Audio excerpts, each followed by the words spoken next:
പോയ കാര്യം എന്തായിടാ മോനെ? എന്താ മോളെ, ഇവനിത് എന്തു പറ്റി? ഒന്നുമില്ല, അറസ്റ്റ് നടന്നില്ല, അത്രേ ഉള്ളൂ. അമ്മ വാ. ഗൗതം, എടാ, അറസ്റ്റ് നടക്കാത്തതിനാണോ നീ ഇങ്ങനെ ദേഷ്യം കാണിക്കുന്നത്? അത് സാരമില്ല. ദേ, നിധിമോള് മാഡത്തിനെ ആ വിവരം അറിയിച്ചതുപോലും നീ ഇപ്പോഴല്ല അറിയുന്നത്. പിന്നെ എന്തിനാണ് ദേഷ്യപ്പെടുന്നേ? ഇപ്പൊ എന്തേലും കുഴപ്പം കൊണ്ടായിരിക്കും അറസ്റ്റ് നടക്കാത്തത്. അതുപോട്ടെ, ദേ, രാവിലെ ഒന്നും കഴിക്കാതെ പോയതല്ലേ? ദേ, ഞാൻ എല്ലാം എടുത്തു വെച്ചിട്ടുണ്ട്, വന്ന് കഴിക്ക്. എനിക്കൊന്നും വേണ്ട. ആഹാ, വേണ്ടെന്ന് പറഞ്ഞാൽ എങ്ങനെയാ ശരിയാവുന്നേ? വായിങ്ങോട്ട്. എനിക്ക് വേണ്ടെന്ന് പറഞ്ഞില്ലേ? ദേ, ആവശ്യമില്ലാത്ത കാര്യത്തിന് ഇങ്ങനെ ദേഷ്യപ്പെടല്ലേ? വായിങ്ങോട്ട്. നീ വന്നേ, വാ വാ, ഇരിക്കെ. നിധി, നീ ഇരിക്കെ, ഞാൻ വിളമ്പിത്തരാം. വേണ്ടമ്മേ, ഞാൻ കുറച്ച് കഴിഞ്ഞ് കഴിച്ചോളാം.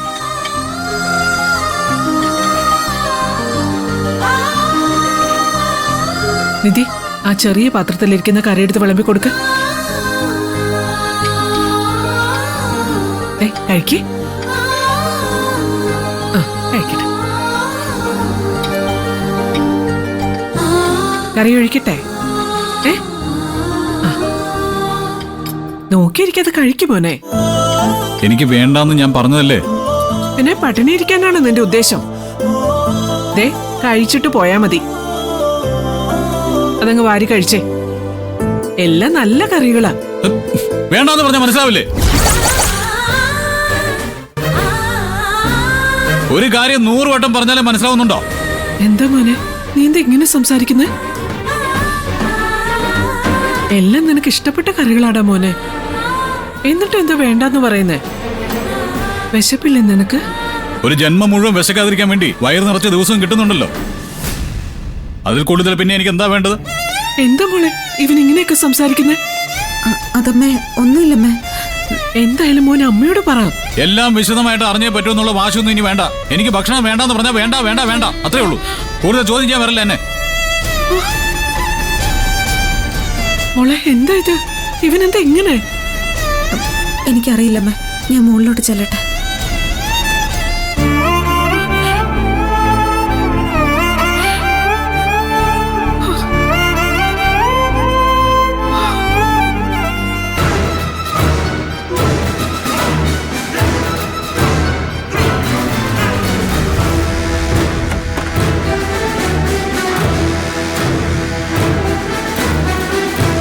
എന്തായാലും അമ്മയോട് ഇങ്ങനെ ദേഷ്യപ്പെട്ടതൊട്ടും ശരിയായില്ല. അമ്മയ്ക്കത് എന്തുമാത്രം വിഷമമായെന്നറിയോ? ആരോടെങ്കിലും ഉള്ള ദേഷ്യം വീട്ടിൽ വന്ന് പാറുമ്മയോടാണോ തീർക്കുന്നത്? എത്ര സ്നേഹത്തോടെ ആ പാവം ഭക്ഷണം കഴിക്കാൻ വിളിച്ചത്. ഗൗതം ഒന്ന് ശബ്ദം ഉയർത്തിയപ്പോ തന്നെ അമ്മയുടെ കണ്ണു നിറഞ്ഞുപോയി. എന്തിനാ ഗൗതം ഇങ്ങനൊക്കെ കാണിക്കുന്നത്?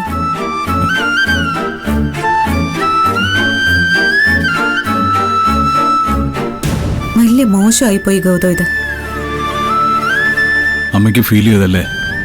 അത് പറയാനുണ്ടോ? പേടിയാണ് അമ്മയ്ക്കിപ്പോ. എനിക്കറിയില്ല നിധി, ഞാൻ തന്നെയാണോ ഇങ്ങനെ പെരുമാറുന്നതെന്ന് പോലും എനിക്ക് മനസ്സിലാവുന്നില്ല. വസുന്ധരാമ കാണിച്ച ക്രൂരത ഓർക്കുമ്പോ എനിക്ക് എന്റെ നിയന്ത്രണം വിട്ടുപോവാ. അതിനിടയിൽ അമ്മ ഭക്ഷണം കഴിക്കാൻ വിളിച്ചപ്പോ എനിക്ക് എന്റെ നിയന്ത്രണം വിട്ടുപോയി. ഞാൻ എന്താണെന്ന് പോലും എനിക്ക് പറയില്ല, ആരാണെന്നറിയില്ല, എന്റെ സ്വഭാവം എന്താണെന്ന് പോലും എനിക്ക് മനസ്സിലാക്കാൻ പറ്റാത്ത അവസ്ഥയാണ്. എനിക്ക് ചുറ്റിലും നിൽക്കുന്നവരുടെ മനസ്സ് തിരിച്ചറിയാൻ പറ്റാത്ത അവസ്ഥയിൽ ജീവിക്കുന്നതാണ് ഞാൻ. ഒരു വശത്ത് അനാഥനാണെന്ന് അറിഞ്ഞെന്റെ സങ്കടം, അടുത്ത ഭാഗത്ത് അമ്മയായി കണ്ടവർ എന്നെ കൊല്ലാൻ നോക്കുന്നതിന്റെ വേദന. ഞാൻ എന്താ ഇത് ചെയ്യേണ്ടത്? നീ ഒന്ന് പറഞ്ഞതാ എനിക്ക് മനസ്സിലാവാത്തോണ്ട് ചോദിക്കുക. ഏറ്റവും കൂടുതൽ പേടിച്ച ശിവാനിയേക്കാൾ അപകടകാരിയാണ് വസുന്ധരാമ്മ.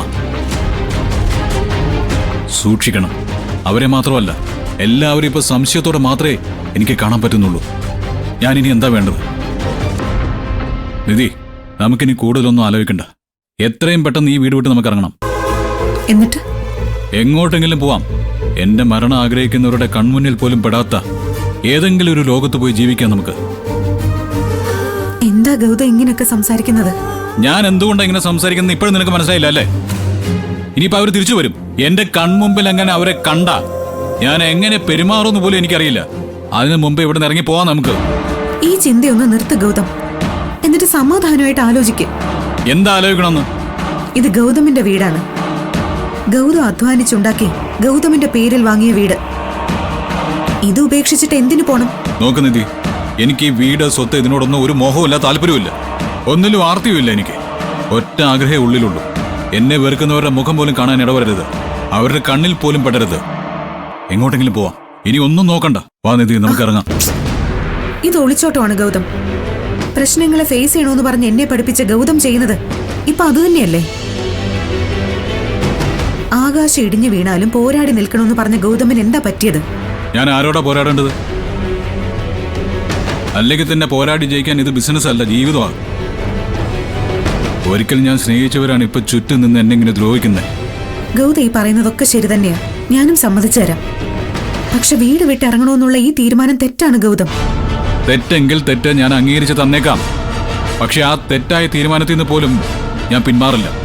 ഈ വീട് വിട്ട് ഞാൻ ഇറങ്ങുമെന്ന് പറഞ്ഞ് ഇറങ്ങിയിരിക്കും. നിനക്ക് ഇവിടെ നിൽക്കണമെങ്കിൽ നിൽക്കാം, ഞാൻ പോവും. എന്ത് വർത്താനോ ഗൗതം ഈ പറയുന്നത്? പറഞ്ഞില്ലേ, ഇതാണ് എന്റെ തീരുമാനം. എന്റെ തീരുമാനത്തിൽ ഒരു മാറ്റവും.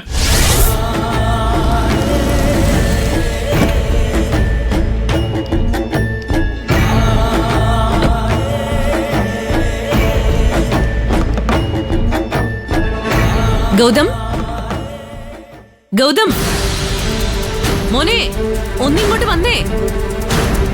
ഗൗതം, വിളിക്കുന്നത് നീ കേൾക്കുന്നില്ലേ? വരൂ ഇങ്ങോട്ട്, ഒരു അത്യാവശ്യത്തിനല്ലേ വിളിക്കുന്നേ? ആന്റി എന്തിനോ വിളിക്കുന്നുണ്ട്. വിളിക്കുന്നത് വേറെ ഒന്നിനായിരിക്കില്ല, കൊല്ലാനായിരിക്കും. എടാ ഗൗതം, ഒന്നിങ്ങോട്ട് വന്നേ. കേട്ടില്ലേ, കൊല്ലാൻ വേണ്ടി വിളിക്കുന്ന ഏട്ടാ, അതെന്റെ കാതിൽ വീഴുന്നത്. വേണ്ട, ഇനി എനിക്ക് ആ മുഖം പോലും കാണണ്ട. ആ ഗൗതം, ഗൗതം. എടുത്തി, ഗൗതം ഇവിടെ ഇല്ലേ? മുറിയിലുണ്ട്. ഗൗതം, ഇപ്പൊ നമ്മൾ അങ്ങോട്ട് ചെല്ലാതിരുന്ന അതിന്റെ കാരണം കൂടി പറയേണ്ടി വരും. അത് വലിയ വിഷയമാവും. ഞാനും കൂടി വരാം, അങ്ങോട്ട് ചെല്ലാം. ഇനിയിപ്പോ എന്ത് പ്രശ്നം ഉണ്ടായാലും എന്താ, നമ്മൾ ഈ വീട് വിട്ട് ഇറങ്ങാൻ പോവല്ലേ? അവരുടെ ശബ്ദം കേൾക്കുമ്പോ തന്നെ വല്ലാത്ത അറപ്പ് തോന്നുന്നു എനിക്ക്. പോകുന്നതൊക്കെ പിന്നത്തെ കാര്യമല്ലേ, ആദ്യം അങ്ങോട്ട് ചെല്ലാം. വിടുകൈ. ഗൗതം, നീ ഇങ്ങോട്ട് വരുന്നോ അതോ ഞാൻ അങ്ങോട്ട് വരണോ? ഇവനവിടെ എന്തെടുക്കുക എടുത്തി? ഗൗതം, ഗൗതം. എന്നാ പിന്നെ ഞാൻ അങ്ങോട്ട് പോയി കാണാം.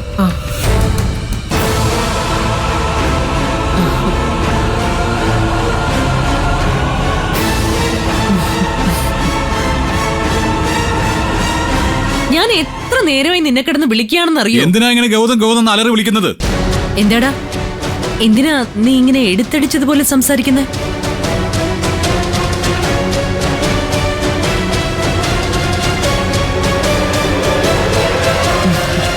ദേ നോക്ക്, ഞാൻ ഇന്ന് കുറച്ചു നാളിന് ശേഷം അമ്പലത്തിൽ പോയി നിന്റെ ആയുസിന് വേണ്ടി പ്രാർത്ഥിച്ചു. മൃത്യുഞ്ജയ ഹോമം നേരുകയും ചെയ്തു. അമ്പലത്തിൽ പോയെന്നോ? ഇപ്പോഴോ? അതെന്താ ഗൗതം, നിനക്കൊരു സംശയം? അല്ല, എന്തു പറ്റി? പതിവില്ലാതെ ഇപ്പൊ അമ്പലത്തിലൊക്കെ പോകാൻ തോന്നാൻ? നിന്റെ ആയുരാരോഗ്യത്തിന് വേണ്ടി പ്രാർത്ഥിക്കാനുള്ള അവകാശം എനിക്കില്ലേടാ. ഓഹോ, ഓഹോ. ആ,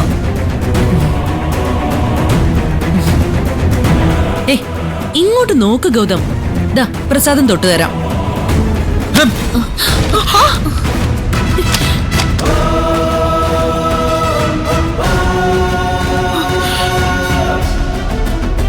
അത് പൊളിച്ചു. ഇത് തന്നെ ഞാൻ ആഗ്രഹിച്ചതും പ്രതീക്ഷിച്ചതും. മോനെ, എന്താടാ ഇത്? എന്തിനാ പ്രസാദം തട്ടിയെറിഞ്ഞത്? നിനക്ക് വേണ്ടി അമ്പലത്തിൽ തൊഴുത് വഴിപാട് നടത്തി കൊണ്ടുവന്നതല്ലേ? അമ്മേ, അറിയാത്ത കാര്യങ്ങളെ കുറിച്ച് മിണ്ടരുത്, മനസ്സിലായോ? ഇവരുടെ സ്വഭാവം എനിക്ക് നന്നായിട്ട് അറിയാം. ഈ കാണിക്കുന്നതൊക്കെ അഭിനയമാ.